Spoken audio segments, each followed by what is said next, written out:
¿Qué tal? Muy buenas noches y bienvenidos a este espacio, este programa especial que dedicamos a la política en esta cuenta atrás ya para las elecciones del próximo domingo, 22 de marzo, elecciones andaluzas. Nos acompaña esta noche el turno de Izquierda Unida, que tiene su representación municipal y bueno, que participará en esta tertulia. En concreto esta noche con nosotros nos acompaña José Luis Pérez Tapias, como es viceconsejero de Izquierda Unida. Muy buenas noches, José Luis. Hola, hola. Y bueno, Serrano, nuestro Serrano de Izquierda Unida. Paloma García, la número 2 de Huelva. Bienvenida, Paloma. Y Nuria Bonilla, como portavoz del Grupo Municipal. Buenas noches y bienvenidos. Y bueno, pues vamos a hacer un poco, si os parece, al principio de esta tertulia que nos llevará más o menos aproximadamente hasta una hora de debate político y de propuestas del Grupo de Izquierda Unida, pero sí me gustaría partir de un análisis, de una visión, creo que José Luis nos la puede dar, pues, puesto que está muy en la coordinación del equipo, ¿no? Pues una visión de ese punto del que partimos, de la situación actual y bueno, también un balance de la gestión, porque no podemos olvidar que Izquierda Unida pues ha estado en la gestión y en el gobierno andaluz en estos últimos 4 años. Pues encantado, buenas noches a todos los televidentes de la televisión de Aracena. Efectivamente, estamos en unas elecciones que han sido convocadas de manera unilateral por la presidenta, por Susana Díaz, respondiendo solamente a una razón, y es a su propio cálculo electoral, tanto desde el punto de vista personal como desde el punto de vista partidista. La presidenta Susana Díaz ha aplicado aquel dicho tan viejo de que el que da primero da 2 veces, pretendiendo convocar unas elecciones que le sean favorables e intentando coger a contrapié pues, a las demás fuerzas políticas, ¿no? Esa ruptura unilateral, lógicamente, se produce en contra de la opinión de Izquierda Unida que hemos estado compartiendo el gobierno de coalición con el Partido Socialista. Un gobierno de coalición que se forma en marzo del 2012 con 2 objetivos fundamentales. Uno, primero, constituir un gobierno de resistencia para que en Andalucía el PP no gobernara y no aplicara sus políticas tan negativas para el conjunto de la mayoría social. Y con un segundo objetivo, constituir un gobierno que planteara políticas de izquierda. Y efectivamente ese acuerdo, que contenía 250 medidas y 28 leyes, se pone en marcha, se pone en funcionamiento y durante casi 3 años pues, hemos estado gestionando ese acuerdo entre el Partido Socialista e Izquierda Unida. Yo creo que ha sido una gestión desde Izquierda Unida muy solvente y nosotros hemos considerado que efectivamente todo lo que de bueno ha tenido este gobierno también es nuestro. Y como no, una gestión muy brillante en las 3 consejerías que nosotros hemos tenido, la Consejería de Turismo, la Consejería de Fomento y Vivienda y la Consejería de Administración Local y Relaciones Institucionales que ha dirigido nuestro vicepresidente del Gobierno, Diego Valdera, ¿no? Por lo tanto, con esta convocatoria anticipada, yo creo que la presidenta le ha robado a los andaluces un año de gobierno de izquierda, un año donde podíamos haber terminado de concluir todo lo que era el programa legislativo, ¿no? Efectivamente, hemos aprobado en el Parlamento 4 leyes y 3 presupuestos y quedaba todo un paquete legislativo que en este año es cuando se tenía que haber aprobado. Quizá la tristeza que nosotros tenemos con la ruptura del gobierno es que leyes que eran muy avanzadas, la ley de memoria democrática, la ley de participación ciudadana, la ley de movilidad sostenible, la ley de juventud, la ley de servicios sociales, y todas esas leyes que estaban ya prácticamente a las puertas del gobierno se han quedado en el cajón. Y otras que para nosotros eran fundamentales, como la de renta básica, la ley integral de agricultura, la banca pública, todo eso que ya estaba iniciándose la redacción, pues también se ha quedado en vía muerta, porque cuando se convocan elecciones anticipadas, toda la tramitación legislativa decae. Por lo tanto, cuando la presidenta decía que convocaba porque no le dábamos estabilidad o porque no se sentía libre con nosotros, yo creo que esa no es la razón verdadera. Lógicamente tenía estabilidad porque habíamos aprobado el presupuesto de manera conjunta para este año, el presupuesto del 2015, que es lo que le da estabilidad a un gobierno, y en definitiva ella lo que ha querido, como digo, es anticipar las elecciones por un cálculo electoral y quizás porque empezaron a temblarle las piernas ante el contenido de las leyes que estábamos trabajando, un contenido muy de izquierda, un contenido muy progresista, que le generaba al Partido Socialista bastantes contradicciones. O sea, llegaban vuestras propuestas ahora, en esta etapa que no se ha cumplido de gobierno, y bueno, esa experiencia un poco, digamos, que os deja sin posibilidad de pacto en estas elecciones. No sé cuál es un poco la situación en la que queda Izquierda Unida de cara a estas elecciones, anticipándonos, por supuesto, a los resultados, ¿no? Bueno, el escritor Oscar Wilde, un escritor irlandés, tenía una frase que yo creo que es muy buena traerla a colación, ¿no? Decía él que ten cuidado con tus deseos, que se te pueden cumplir. Y efectivamente nosotros hemos deseado que no hubiera mayorías absolutas, que se rompiera el bipartidismo, que hubiera más pluralismo en el Parlamento andaluz y que hubiera que ir a una cultura de diálogo, de acuerdo, de pacto. Pues efectivamente esos deseos parece que se van a cumplir. Vamos a tener un Parlamento, según indican las encuestas, más plural, con 5 fuerzas políticas como mínimo, y por lo tanto la cultura del diálogo, del acuerdo, del pacto tendrá que abrirse paso, porque no se atisba en el horizonte la mayoría absoluta de ningún partido. Por lo tanto, estamos ante un nuevo escenario que nosotros hemos deseado, y desde ese punto de vista, bienvenido sea. Pero es verdad que nos va a exigir a todas las fuerzas políticas el resituarnos en ese escenario y, digamos, fijar bien las posiciones.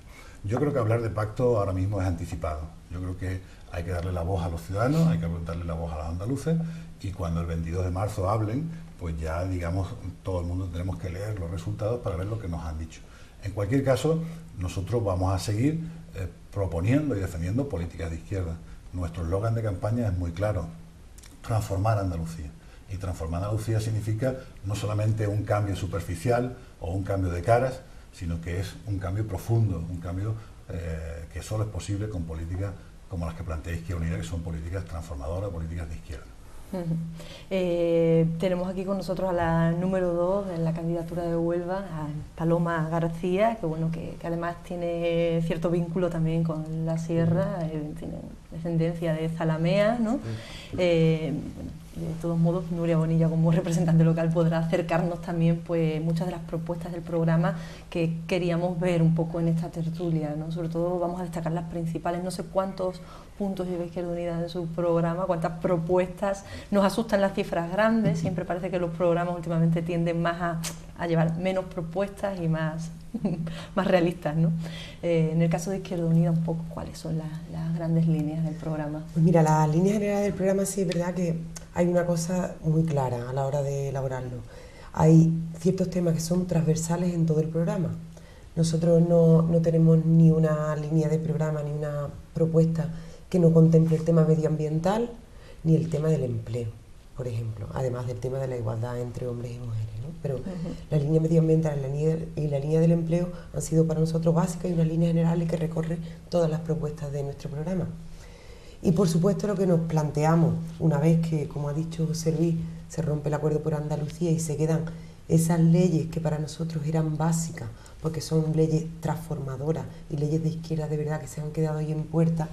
Por lo tanto, esas son las primeras leyes, las que se han quedado en puerta, las que pondremos en marcha cuando gobernemos a partir del 22 de marzo.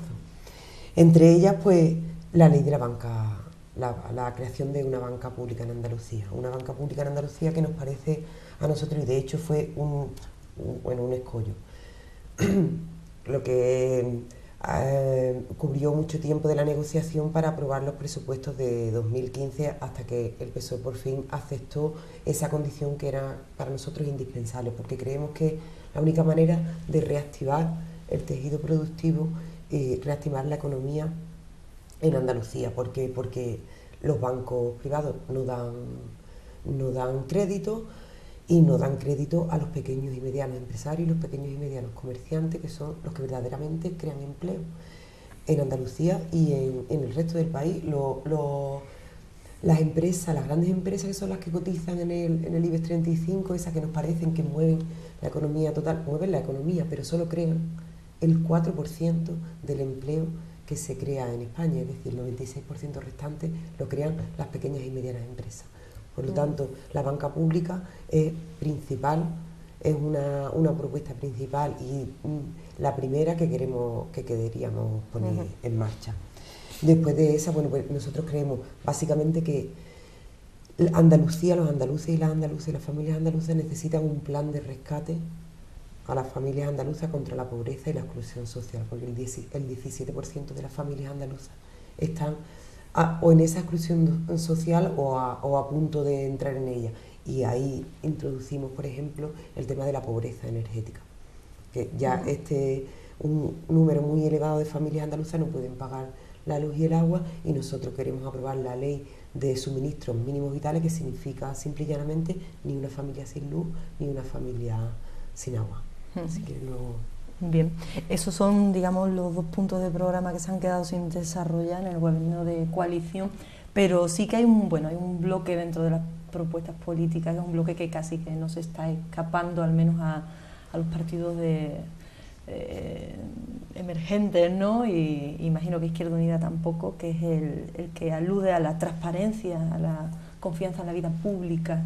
No sé qué tiene que decir Izquierda Unida en este sentido. Nosotros hemos estado formando parte del gobierno y por lo tanto la ley de transparencia que ha aprobado el Parlamento de Andalucía es hija nuestra.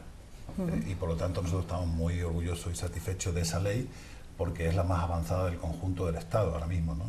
Es una ley que va más allá de la ley de transparencia que planteó el Gobierno central y que aprobó el Congreso, y esa ley va a suponer un pilar fundamental en la lucha contra la corrupción, porque mientras más transparencia haya, mientras más conocimiento tengan los ciudadanos de a dónde se dirige cada euro público que se invierte, pues menos posibilidades habrá de malversar esos fondos públicos, ¿no?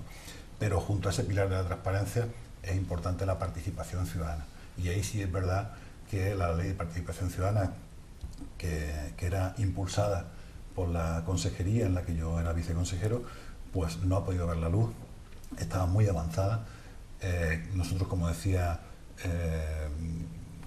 nuestra portavoz y candidata, la llevamos como un proyecto estrella en nuestro programa, porque en la medida en que los ciudadanos participan en los asuntos públicos podrán controlar también la gestión de los asuntos públicos.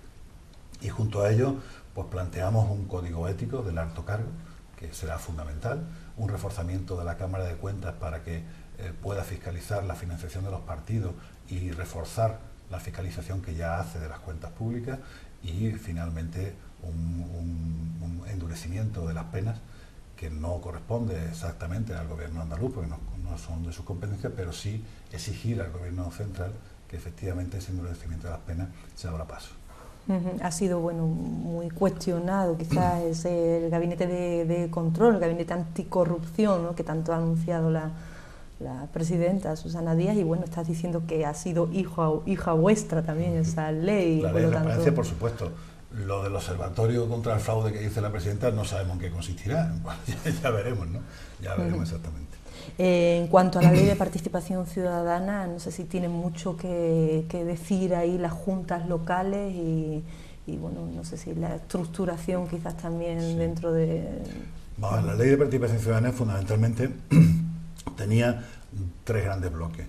Uno, cómo los ciudadanos pueden participar en la elaboración de las normativas del conjunto de la comunidad autónoma, tanto con los decretos como los proyectos de ley, ¿no? Y por lo tanto establecíamos un mecanismo para que desde la iniciativa ciudadana se pudieran promover iniciativas legislativas, no solamente a nivel de leyes, sino también a nivel de decretos y a nivel de otras normativas. Y por lo tanto que hubiera un impulso desde la propia ciudadanía de qué leyes pueden plantearse en el Parlamento. Pero además también planteamos el que los ciudadanos pudieran participar en el diseño de las políticas públicas, en el diseño, en la ejecución y en el control de las políticas públicas. Y después, junto a eso, otro bloque importante, que era el tema de las consultas populares. Nosotros creemos que los grandes temas que son importantes de carácter estratégico para una comunidad o para un ayuntamiento, pues los ciudadanos tienen que manifestarse sobre esos temas, ¿no? Porque la ley que planteábamos era una ley que no solamente afectaba al gobierno de la Junta de Andalucía, sino que afectaba también a los ayuntamientos, para reforzar la democracia participativa en el ámbito local, mediante instrumentos como los presupuestos participativos o como las consultas populares en el ámbito local, ¿no? Por lo tanto, una ley muy potente desde el punto de vista político, que nosotros desde luego vamos a seguir defendiendo y reivindicando. Pero si me permites, enlazándolo con la corrupción, nosotros desde Izquierda Unida estamos absolutamente orgullosos de que en el gobierno en el que nosotros hemos formado parte no ha habido ningún caso de corrupción, ni el más mínimo indicio, ni el más mínimo sospecha de casos de corrupción, cosa que no se puede decir de los gobiernos anteriores en los que Izquierda Unida no formó parte. Todos los casos que estamos conociendo se refieren siempre a gobiernos pasados. En el gobierno en el que Izquierda Unida forma parte, insisto, no hay ningún caso de corrupción. Por lo tanto, eso dice mucho de cuál es nuestra batalla frontal contra esa lacra que corroe la democracia. No sé si podemos ir tocando por bloque los puntos del programa electoral en materia de empleo, de economía, administración pública, en fin, lo que son los temas más referidos a lo económico. Paloma, ¿qué podrías destacar? Pues bueno, con respecto al tema económico, el tema de nosotros apostamos en nuestro programa por un cambio del tejido industrial de Andalucía, por la economía para nosotros tiene que ser una economía social, donde para nosotros es prioritario pedir desde el gobierno de la Junta de Andalucía el cambio del artículo 135 de la Constitución. Sabemos que el artículo 135 de la Constitución se reúnen en un día, algo que nos venden que la Constitución es dificilísima cambiarlo. El Partido Popular y el PSOE se reúnen y en un día cambian el artículo de la Constitución, y eso es muy importante. Y eso ha pasado como de puntilla y el ciudadano y la ciudadana no se han enterado. Y el artículo 135 de la Constitución decía que toda la riqueza de un país es para el bienestar social, y ese artículo se ha cambiado y ahora dice que la riqueza de un país primero es para pagar la deuda y a los bancos, y lo que sobre es para el bienestar social. Nosotros creemos que lo primero que tenemos que hacer desde Andalucía es pedir que a eso se le vuelva a dar la vuelta y que se le devuelva al ciudadano y a la ciudadana y al pueblo su riqueza, porque somos los que lo creamos la riqueza tiene que redundar en la mayoría social, en el bienestar social. Por otra parte, nosotros creemos en la renta básica, y como antes, enlazando con el tema de la participación ciudadana, nosotros llevamos medidas en nuestro programa, tanto la ley de participación ciudadana la hacemos posible donde gobernamos. En el Ayuntamiento de Trigueros, que gobernamos desde Izquierda Unida, se hacen presupuestos participativos, es decir, el pueblo entero decide en qué se va a gastar el ayuntamiento su presupuesto, y se hacen asambleas, la gente no vota solo cada 4 años, sino que se hacen asambleas promovidas por el ayuntamiento para rendir cuentas a los triguereños y a las triguereñas cada 100 días, donde la gente puede aportar lo que va bien, lo que no va bien, y enterarse de verdad lo que pasa en los ayuntamientos, cosa que en muchos ayuntamientos no nos enteramos hasta los 4 años, ¿no? Y por otra parte, el tema de la renta básica. La renta básica para nosotros es muy importante, que no haya ninguna familia andaluza que no reciba nada de dinero en su casa en todo el mes, y también la hacemos posible donde gobernamos. En Zalamea hay renta básica, que también es un ayuntamiento que nosotros gobernamos. Entonces, quería decir que los puntos que llevamos en el programa, algunos están muy bien estudiados, pero además muchos de ellos que tienen que ver con la economía, con el tema social, los llevamos, lo ponemos en práctica. Están probados. Exactamente. Si querías aportar. Sí, no, como decía Paloma, el paro para nosotros es el elemento fundamental de nuestro programa. Es decir, todas nuestras medidas están dirigidas a la generación de empleo. Es decir, esa es nuestra prioridad máxima, porque la situación de Andalucía y particularmente la situación de Huelva exigen que efectivamente esa sea una prioridad. Y para eso nosotros planteamos un cambio de modelo productivo. Es decir, para generar empleo no lo podemos generar con los mismos sectores económicos que nos han generado esta crisis, ¿no? Es decir, no podemos volver a una economía especulativa, no podemos volver a una construcción desaforada, sino que tenemos que poner en valor cuáles son nuestros sectores estratégicos. Y en general, en Andalucía en general, y en Huelva, en nuestra provincia en particular, ¿no? Y en ese sentido, la apuesta por el sector agroindustrial es fundamental. Huelva es una potencia desde el punto de vista agrario, en temas como la fresa, en temas como la naranja, en temas como el vino, y por lo tanto eso hay que seguir promoviéndolo y potenciándolo. Pero en el sector ganadero hemos tenido una buena noticia reciente, y es que la denominación de origen Huelva pasará a denominarse denominación de origen Jabugo, con lo cual eso va a aumentar el prestigio, la calidad de nuestros productos del cerdo ibérico, y por lo tanto para la comarca va a ser fundamental, ¿no? También nosotros apostamos por el sector aeronáutico. tanto en Andalucía como en Huelva. El sector aeronáutico es un sector puntero de futuro, de tecnología. En Huelva sabemos que en Sevilla se produce componentes del Airbus 380, que es el Airbus más grande, el modelo más grande del Airbus, y el A400M de carácter militar, ¿no? Eso se ensamblan en Sevilla. Pero hay un sector nuevo emergente, que es el de los aviones no tripulados de gran tamaño, que en el Arenosillo se van a instalar un centro de investigación y en el futuro se instalarán en torno a él industrias auxiliares y de investigación, ¿no? Por lo tanto, también en esa línea, el sector turístico es un sector clave, y Huelva tiene un problema en el sector turístico, y es que es la provincia que no solamente no está creciendo, sino que está retrocediendo en cuanto a visitantes. Por lo tanto, planteamos un sector de desarrollo turístico específico para nuestra provincia, de promoción específica para Huelva, además del plan de estacionalidad que nosotros hemos planteado cuando hemos gobernado la Consejería de Turismo, para reducir la estacionalidad, que los hoteles no abran solo de marzo a septiembre, sino que estén abiertos, a ser posible, todo el año, ¿no? Y en nuestra comarca, en la Sierra, eso es fundamental, porque el turismo para nosotros es un pilar importante de creación de empleo, ¿no?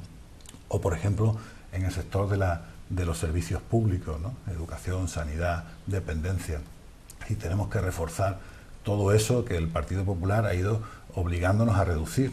Tenemos que recuperar la dependencia, la ayuda a domicilio, fortalecer los servicios públicos de educación, la educación de 0 a 3 años, que es importante para que la mujer se pueda incorporar al mercado de trabajo. En definitiva, todo un sector productivo importante, vinculado a lo medioambiental, como decía Paloma, a las energías renovables, a todo lo que es la movilidad sostenible.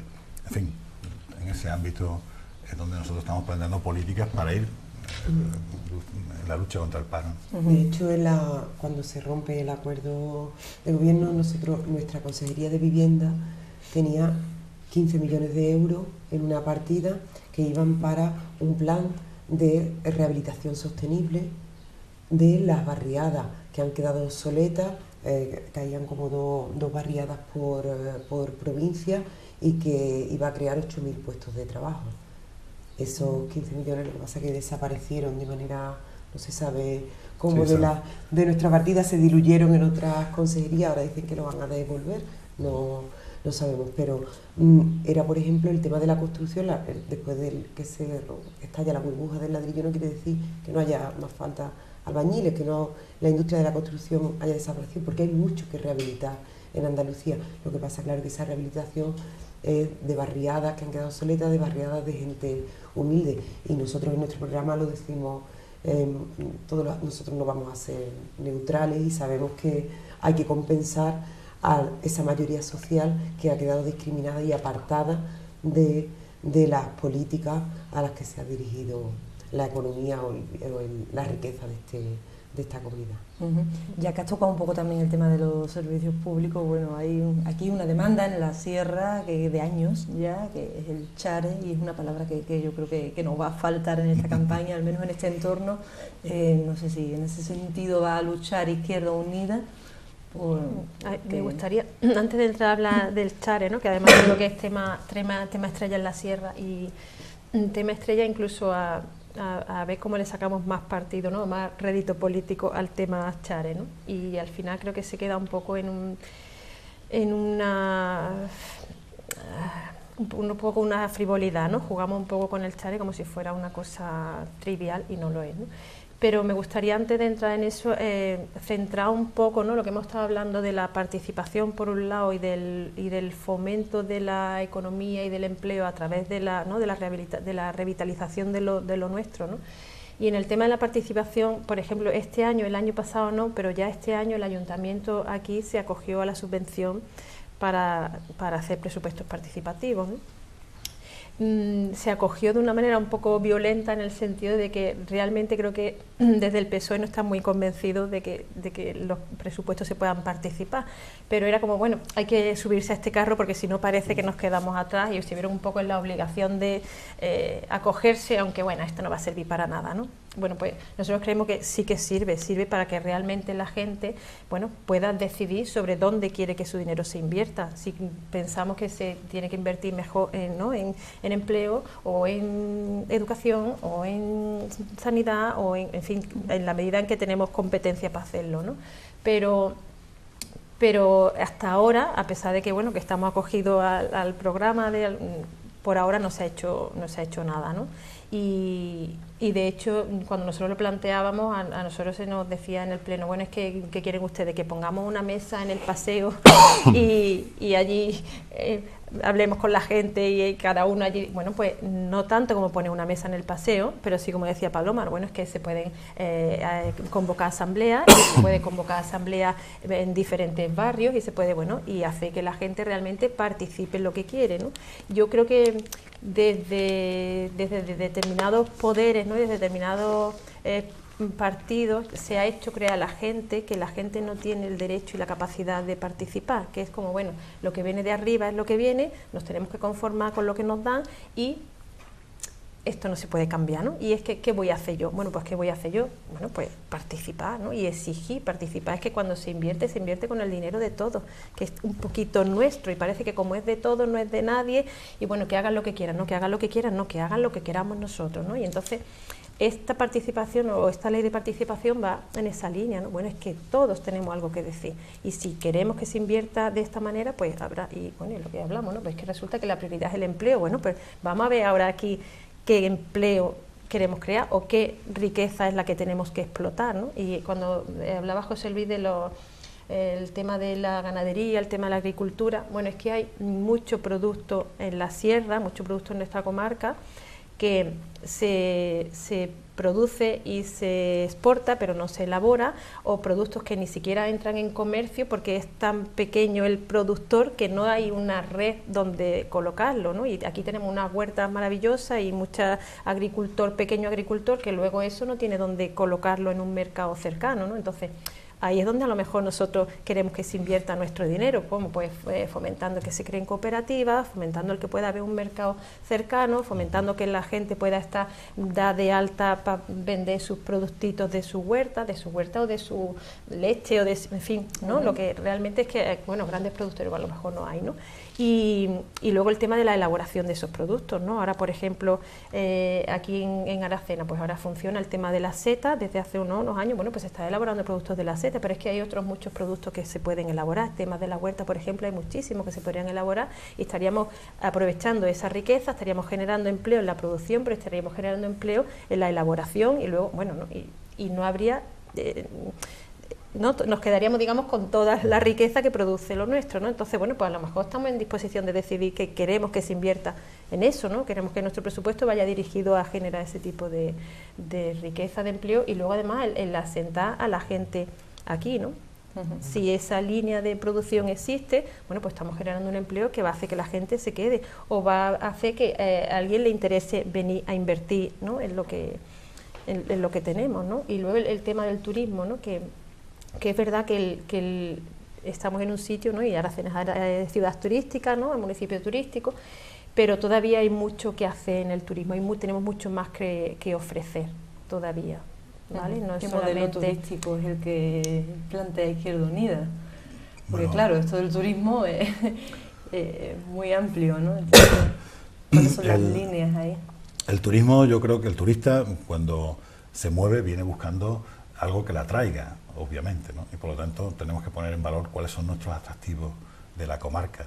Y efectivamente los atractivos nuestros son, por supuesto, el paisaje, es la gastronomía, es el patrimonio cultural, es, digamos, las propias condiciones de vida, de silencio, de tranquilidad, de relajación. Entonces todo ese producto tenemos que ponerlo en valor. Y efectivamente hay magníficos empresarios del turismo en nuestra comarca que están haciendo una apuesta por fomentar este turismo de calidad, pero el problema es que en los grandes mercados internacionales no se vende una marca local por sí misma, sino que esa marca local pues tiene que estar inserta, tiene que estar incluida en una marca más amplia, ¿no? Que sería la propia provincia de Huelva o incluso Andalucía. Por eso nosotros planteamos que la promoción de la provincia tiene que ser una promoción coordinada que vincule todos los productos que tenemos en nuestra provincia, que vincule Doñana con las playas, con la cuenca minera, con la sierra, de tal manera que quien venga desde el exterior pues pueda tener un producto completo, y nuestra provincia en ese sentido es muy agradecida, porque tenemos un turismo de naturaleza magnífico, tenemos un turismo de playa también muy consolidado y tenemos un patrimonio cultural espléndido. Por lo tanto, yo creo que se trata de concertar todos esos destinos turísticos para hacer una promoción específica, propia, fuerte, que pueda poner en valor el producto local de cada uno de los territorios, ¿no? No queremos dejar atrás el capítulo de la sanidad, que lo hemos tocado y sí, no se nos puede escapar, la educación, vamos a ir planteando todos esos temas. Paloma, si te parece tú lo introduces, pero sí me gustaría hacer un poco un acercamiento, ya que tenemos una representante local y también un representante comarcal, pues hacer una extrapolación de esos puntos generales aquí a nuestra zona, a nuestro territorio, ¿no? Bueno, hombre, con respecto a los puntos generales, nosotros, tanto en sanidad como en educación, lo tenemos muy claro. Nosotros queremos una educación pública y de calidad, por supuesto, laica y gratuita. A ver, cuando antes hablábamos de participación, es que para que haya democracia real significa participación ciudadana, a nuestro entender. Y participación ciudadana, para que haya participación ciudadana, tiene que haber personas iguales y críticas. Y para que se formen personas iguales y críticas, tienen que ser formadas a partir de una educación, de una enseñanza pública y de calidad. No nos vale una enseñanza donde los niños estén segregados, colegios de niños y colegios de niñas, que ahora lo escuchamos en la radio al PSOE diciendo que no quiere ese tipo de educación, pero a cambio le cede terrenos públicos a los legionarios de Cristo, a los PUDEPA, que construyen sus colegios privados donde van los niños y las niñas por separado.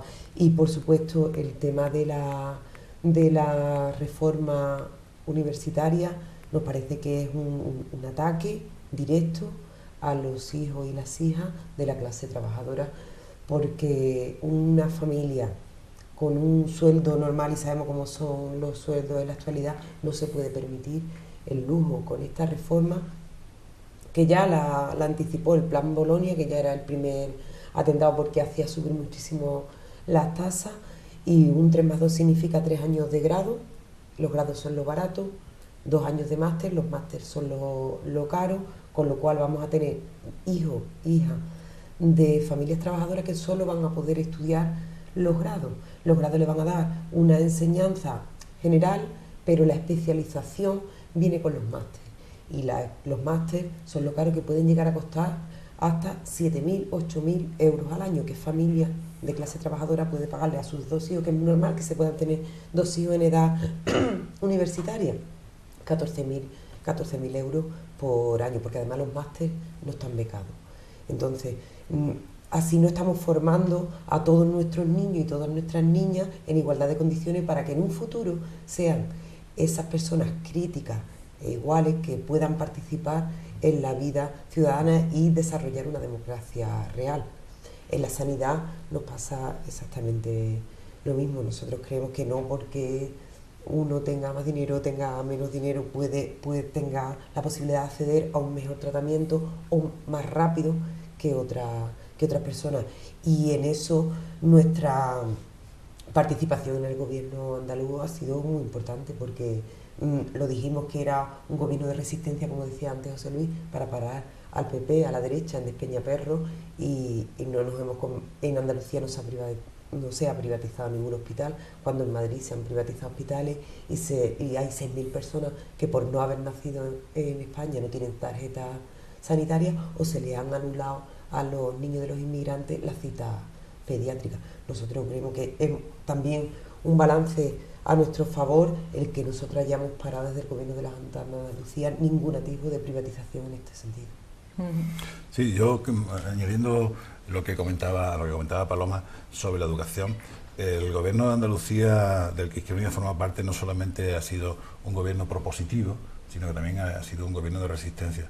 Hemos presentado casi 15 recursos de inconstitucionalidad ante leyes del gobierno del Partido Popular que invadían nuestras competencias estatutarias, entre ellas la ley Wert, la ley de educación tan perjudicial para la educación, ¿no? Y como bien decía Paloma, el Partido Popular en Madrid, pues por ejemplo está dando terrenos a los centros concertados y no favoreciendo la escuela pública, ¿no? Es justamente la política contraria de la que plantea Izquierda Unida y que de alguna manera el gobierno en el que hemos participado también ha asumido, que es la defensa de la escuela pública por encima de todo. Es decir, la escuela pública es el esqueleto del sistema público de educación andaluz, y la enseñanza concertada solamente puede tener un papel subsidiario allá donde la escuela pública no llegue o donde la escuela pública no esté. Pero nosotros tenemos clarísimo que donde hay que favorecer la inversión desde la Junta de Andalucía es en la escuela pública, que es la escuela de todos, ¿no? Y en ese sentido a mí me gustaría resaltar que no solamente que no se ha cerrado ningún colegio, ningún instituto en Andalucía, sino que se han mantenido colegios como los ADERSA, las escuelas rurales de la Sierra de Aracena, que en numerosos pueblos de nuestra comarca existen, son los colegios que permiten el funcionamiento agrupado de las escuelas de distintas localidades, ¿no? Bueno, pues en otras localidades como Castilla-La Mancha, Castilla-León, etcétera, los colegios rurales prácticamente se han cerrado o reducido por concentración de los alumnos, ¿no? Y por lo tanto es otro modelo totalmente diferente. Nosotros garantizamos que la escuela rural pueda seguir funcionando en cada uno de sus pueblos y en sus localidades, lógicamente con el nivel de prestación de calidad exigible, ¿no? Y en ese sentido yo creo que la apuesta por la educación de Izquierda Unida es clara. Nosotros vamos a defender efectivamente que se vuelva a un sistema de becas donde todo el mundo que pueda tener capacidades tenga las oportunidades necesarias para desarrollarse como persona, y por lo tanto eso para nosotros es fundamental. No sé si me quiere añadir algo. Sí, a mí me gustaría, llevándonos, ¿no? Como tú decías, ¿no? Vamos a llevarnos ahora esto a lo que nos toca a nosotros de cerca, ¿no? Y no es solamente, el tener, digamos, una ideología y un objetivo, ¿no? que respalda luego el proyecto que tú llevas a cabo, ¿no? Pero creo que es igual de importante la inversión, cuando hablamos de inversión en educación, la inversión, por ejemplo, en lo que nos afecta a nosotros aquí, en infraestructura, porque nosotros, por ejemplo, no tenemos un colegio, ¿no? Todos los colegios, incluso el instituto, los tenemos a tope. Tenemos un colegio que cuando se creó era, no sé si tenía 16 unidades, iba por 20 y tantas, o sea, no se cabe, y no tenemos todavía un proyecto a un colegio nuevo. Bueno, para nosotros eso es una prioridad, porque es que nuestros niños están en unas condiciones realmente, en fin, no voy a decir pésimas porque parece un poco catastrófico, ¿no? Pero bueno, mucho peores de lo que nos gustaría que tuvieran, ¿no? Eso en cuanto a inversión en infraestructura, pero me parece que es igual de importante la inversión en recursos humanos, ¿vale? Porque podemos tener una magnífica estructura, y yo he escuchado estos días hablar mucho al PP de que, bueno, que los niños están en caracolas y tal y cual. Bueno, es verdad que los niños están en caracolas y que es verdad que hay que invertir en infraestructura para que, bueno, podamos tener unos colegios en condiciones, pero me parece que igual de importante o más es el recurso humano. Entonces, cuando hablamos antes de empleo, me parece que también es muy importante el empleo público, el generar empleo público tanto en educación como en sanidad, porque podremos tener unas estructuras magníficas, unos colegios preciosos, pero si no invertimos en recursos humanos, nuestros niños estarán igual de desatendidos que pueden estar en una caracola, ¿vale? Entonces es verdad que hay que eliminar las caracolas, vale, pero creo que es más importante que estén atendidos suficientemente, con suficiente profesorado, con unas ratios en las que, ¿no?, cada uno se puede atender a las diferencias individuales de cada niño, aunque tengamos que aguantar un poquito en las caracolas, ¿vale? Eso por un lado. Y en tema de sanidad pues pasa algo parecido, ¿no? Un inciso, porque al hilo de eso precisamente que estás diciendo, no sé si fue en el debate de Televisión Española, escuché también declaraciones de Juan Manuel Moreno, del PP, diciendo que había demasiados docentes haciendo labores administrativas. No sé qué pensáis un poco de eso, bueno, sí, ya que estáis algunos incluso sois docentes, ¿no? Pero yo, con todo mi respeto al candidato del Partido Popular, yo creo que hay que tener, en fin, mucha cara dura para decir eso, cuando el Partido Popular ha obligado a subir la jornada de los funcionarios de 35 a 37 horas y media, con lo cual ha supuesto que automáticamente se han tenido que reducir personal, porque si tú aumentas la jornada laboral del funcionario, esas 2 horas y media acumuladas en un colegio, pues lógicamente significa que tienes menos profesores. Y en segundo lugar, el Partido Popular ha sacado una norma que no deja reponer más que el 10% de las plazas que se amortizan por fallecimiento, por jubilación, por invalidez, etcétera, etcétera, ¿no?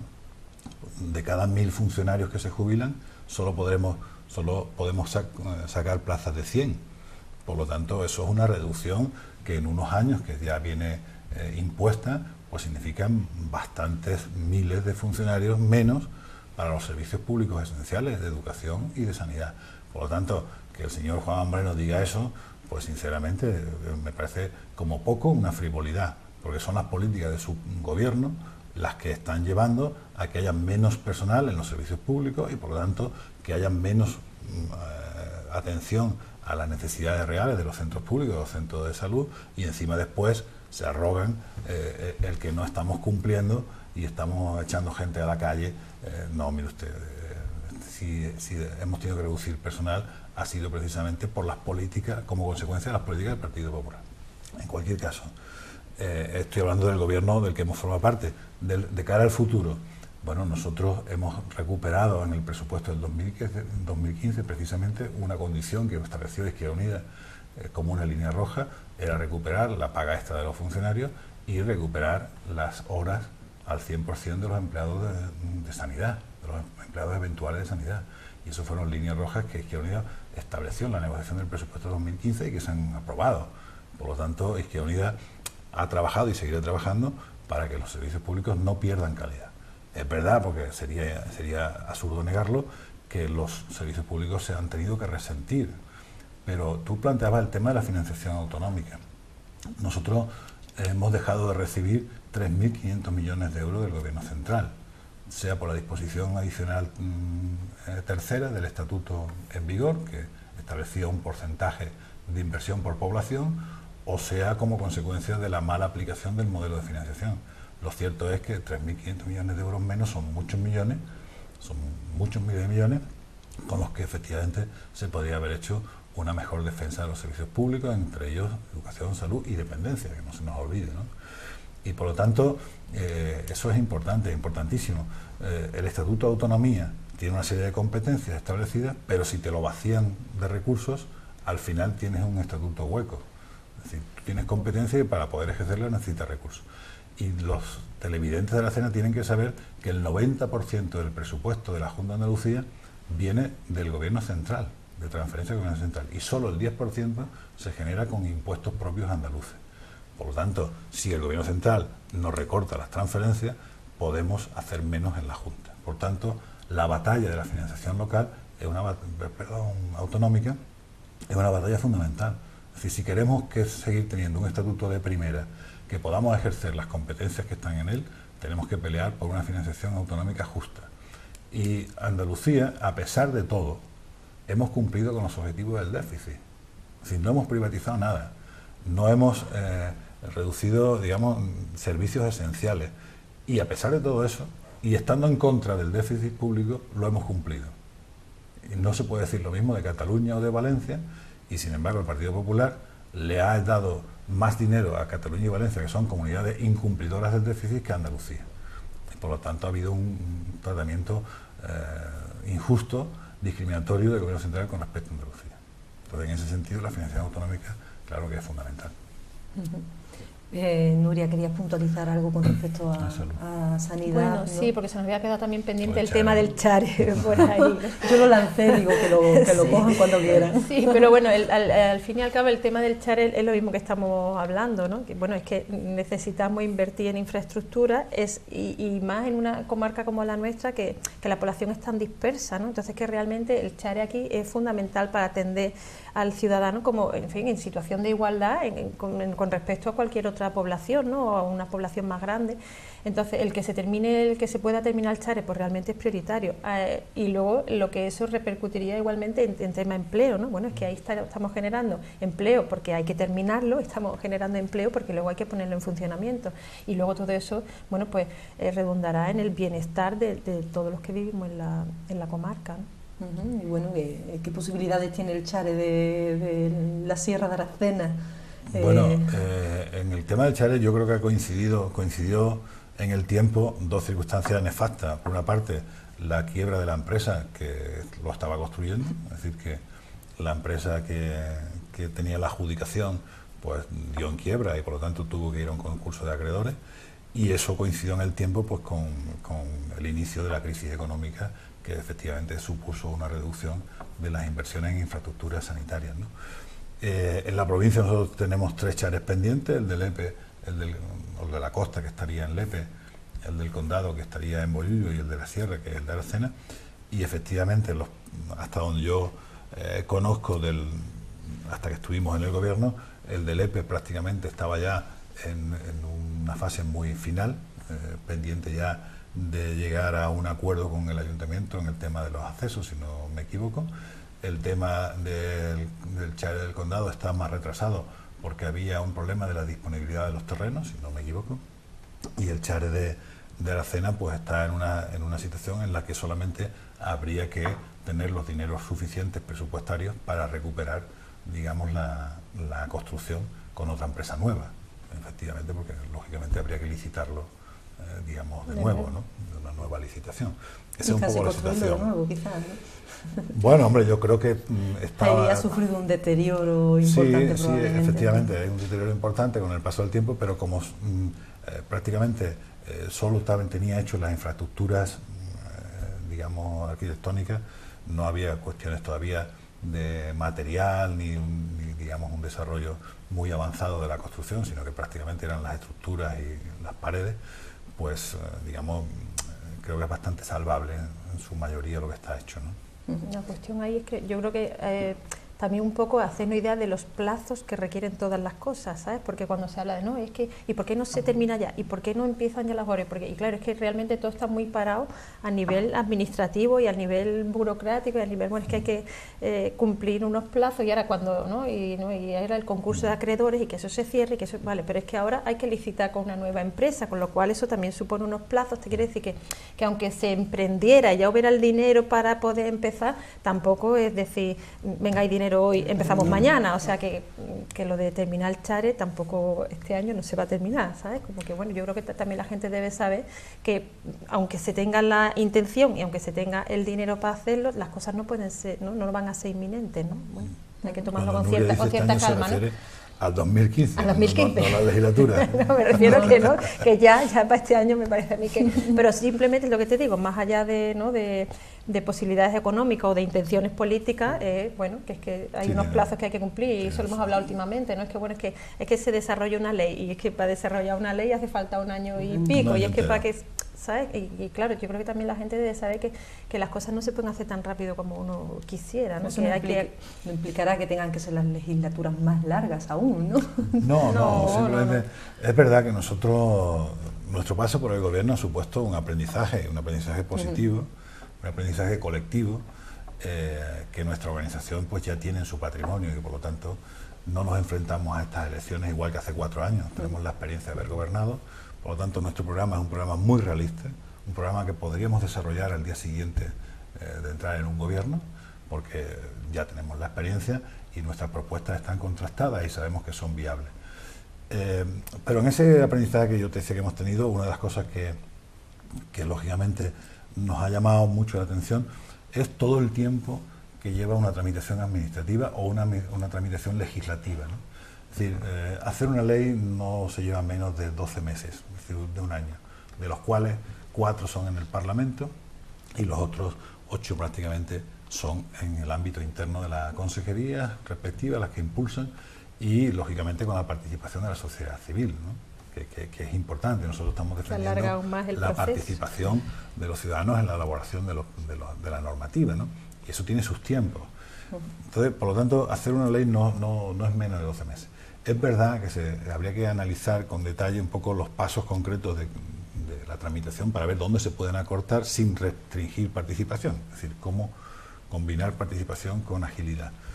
Pero de momento eso es el tiempo que tenemos. O un decreto, por ejemplo, pues no son menos de 6 meses y un decreto prácticamente depende solo del gobierno, no tiene que ir al Parlamento, pero son 6 meses. Una orden, pues son 3 meses. Entonces, una orden, por ejemplo, es lo que regula las subvenciones. Entonces, pues para sacar una subvención, el gobierno tiene que tener una tramitación de 3 meses, ¿no? Efectivamente, son plazos lentos, ¿no? Porque además todo el mundo estamos pidiendo que haya un mayor control en la tramitación administrativa de los procesos, ¿no? Para una mayor transparencia y una mayor garantía y tal.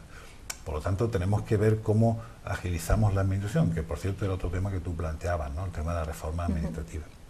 Es verdad que yo creo que hay que ver cómo podemos utilizar al máximo las tecnologías que tenemos de tratamiento de la información para que los procesos sean lo más ágiles posible. Es decir, que ahora mismo yo creo que la informática y todo el tratamiento digital de datos y de información deberían posibilitarnos tener una administración más ágil que beneficie al ciudadano con menos papeleo, con menos tramitación, acortando los plazos y que al mismo tiempo resolviera con eficacia y eficiencia las demandas de los propios ciudadanos, ¿no? Algunos puntos que no se nos puedan escapar dentro del programa electoral. Hemos hablado de los más importantes y de los que serían más inmediatos en el gobierno de Izquierda Unida, pero no sé si, Paloma, se nos escapan algunos a mí me gustaría antes de que se nos agote el tiempo de la entrevista.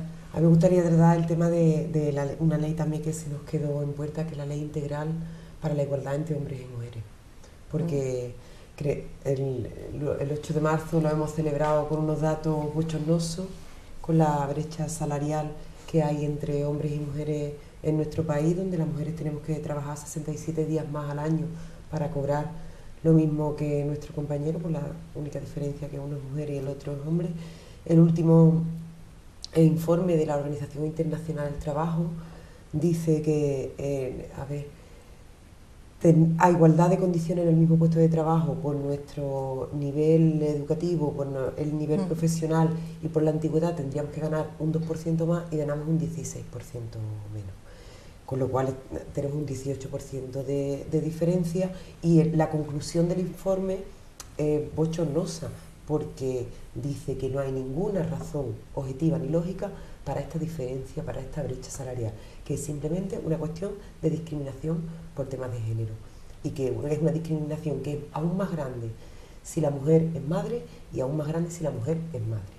Entonces, nosotros creemos que en Huelva, donde encima también somos las mayores perjudicadas por la temporalidad en sectores tan importantes como los servicios y la agricultura, sobre todo los servicios que implica el trabajo de muchas mujeres, y donde el nivel de paro aún también lo sufrimos más, puesto que en Huelva llega en ciertos sectores como estos dos que te he dicho hasta casi el 50%. Por eso nosotros tenemos en nuestro programa, y la teníamos ya, estábamos en marcha elaborándola, la ley integral para la igualdad entre hombres y mujeres.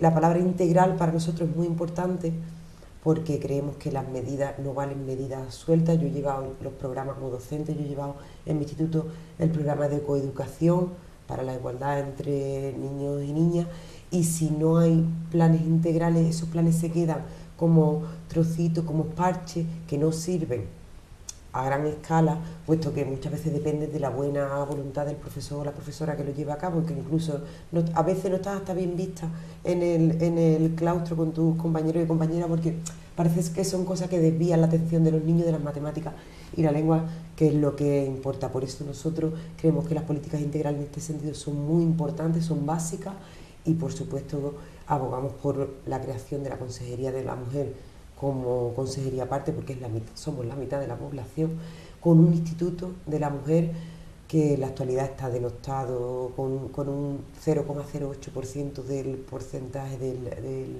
presupuesto global, porque de verdad en el Instituto de la Mujer se abordan las políticas, por ejemplo, contra la violencia de género. Sí, que se nos quedaba un poco atrás. El tema de la memoria democrática. Yo creo que una de las primeras leyes que Izquierda Unida, si está en el gobierno, recuperará del cajón donde se han quedado, es la ley de memoria democrática. No parece razonable que todavía haya más de 60.000, por el cálculo que nosotros teníamos, 60.000 personas en las cunetas enterradas, ¿no? o en fosas comunes enterradas. Es decir, España todavía tiene una deuda pendiente con las víctimas y con los familiares de las víctimas de la represión del franquismo y de la guerra civil, en una situación inédita que no se ha producido en ningún otro país europeo, ¿no? Francia, Alemania cerraron sus heridas después de la Segunda Guerra Mundial, después del nazismo, después del fascismo, Italia también, por supuesto. Sin embargo, España no ha cerrado sus heridas después del franquismo.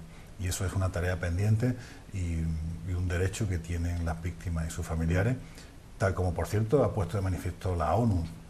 La ONU, nosotros hemos tenido oportunidad de recibir en la consejería al relator de la ONU para la verdad, justicia, reparación y no repetición, y a la comisionada también sobre desapariciones forzadas, y tanto uno como otro han hecho informes demoledores de la poca sensibilidad del Gobierno central del Partido Popular con respecto a la memoria democrática. Andalucía era la única comunidad que estaba haciendo y está haciendo política de memoria democrática como una política pública, no como una política privada de los familiares, sino como una política pública.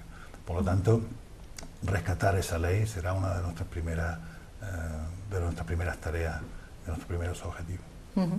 Se nos va ya agotando poco a poco el tiempo de esta tertulia y sí me gustaría fijar un poco la mirada en el candidato que tenemos para estas elecciones autonómicas por Izquierda Unida, que es un candidato del que nos suena bastante la cara aquí en Aracena, y sí, creo que Nuria puede hablar mucho de la repercusión que pueda tener también sobre Aracena, la cercanía del candidato. Otro día cuando la pegada de carteles, ¿no? Era curioso porque, uy, este cartel lo he pegado yo antes, ¿no?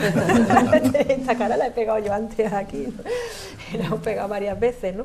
Bueno, pues sí es verdad que, hombre, a nosotros el candidato nos toca muy de cerca y el que él haya estado tantos años en Aracena, en la política local, es como que creo que también ha dado mucho conocimiento a la gente, ¿no?, cercana, que lo ha tratado, que lo ha vivido, o que lo ha tenido como profesor, como compañero en el instituto, como, bueno, pues para saber de quién estamos hablando, ¿no?, para saber, bueno, pues qué categoría personal tiene, pues de saber de su compromiso, ¿no?, con la sociedad, de saber de su honestidad, de la coherencia de sus ideas, ¿no? Y cuando ahora estos días lo hemos visto, ¿no?, en los debates, ¿no?, incluso a mí gente que estaba muy lejos de la política, ¿no?, y me decía, Nuria, es que conecta con la gente, es que le escuchas hablar y es sincero, ¿no? Es como que siento que lo que me dice es verdad, ¿no? Y entonces, bueno, y los que lo conocemos de cerca, bueno, pues está claro que eso yo creo que es una de sus principales, ¿no?, cualidades, ¿no?, de lo que aporta, ¿no?, a este proyecto es precisamente eso, ¿no?, pues esa sinceridad y esa coherencia y honestidad con sus ideas y con sus principios, ¿no?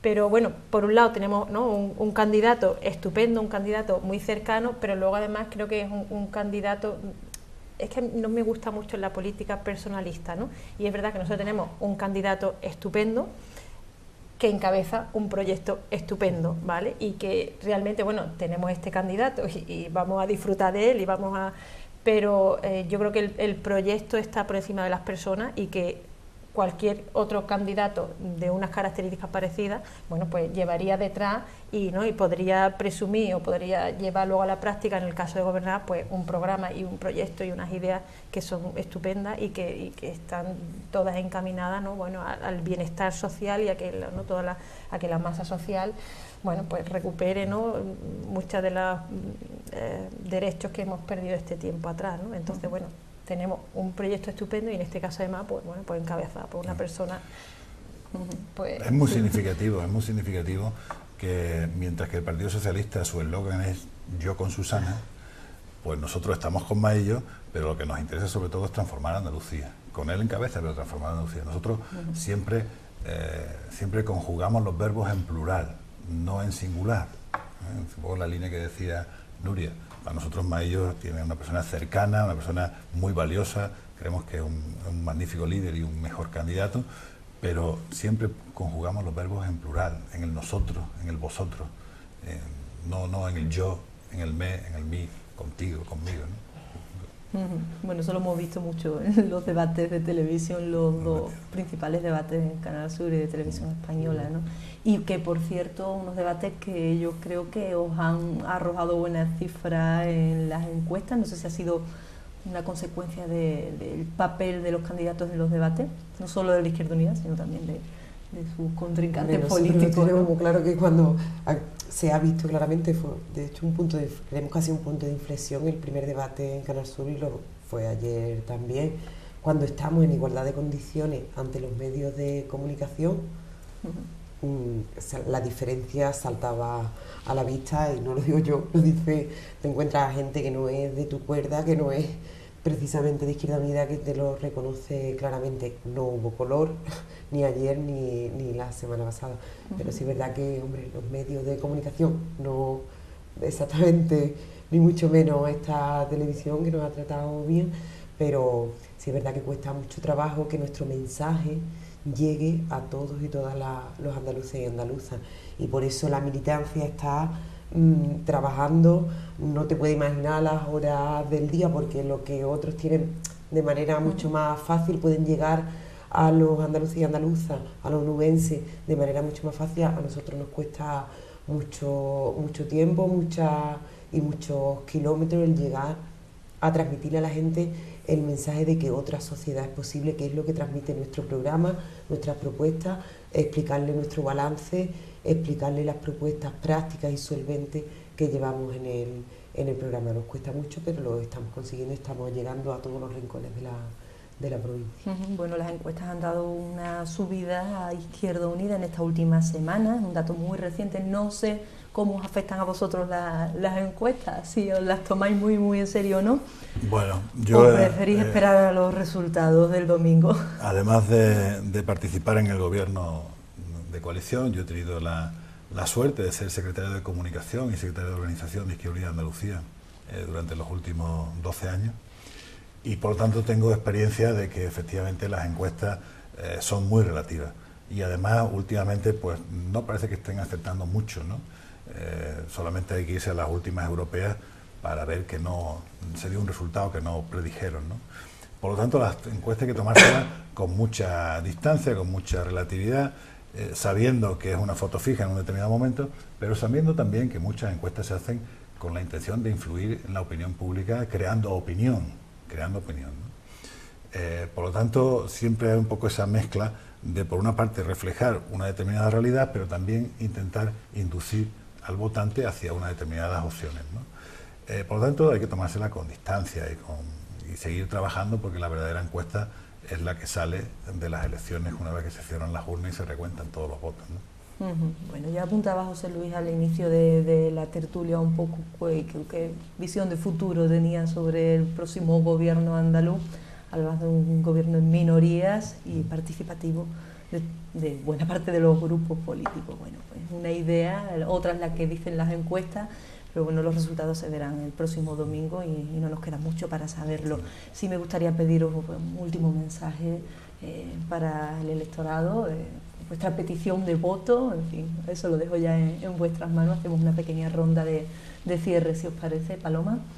Bueno, pues yo le planteo a los andaluces y andaluzas que si quieren que se hagan políticas verdaderamente de izquierda en nuestra comunidad, nosotros lo hemos demostrado cuando hemos estado en las 3 consejerías que hemos llevado en la Junta de Andalucía, lo estamos demostrando en nuestras alcaldías, en nuestras 7 alcaldías de Huelva.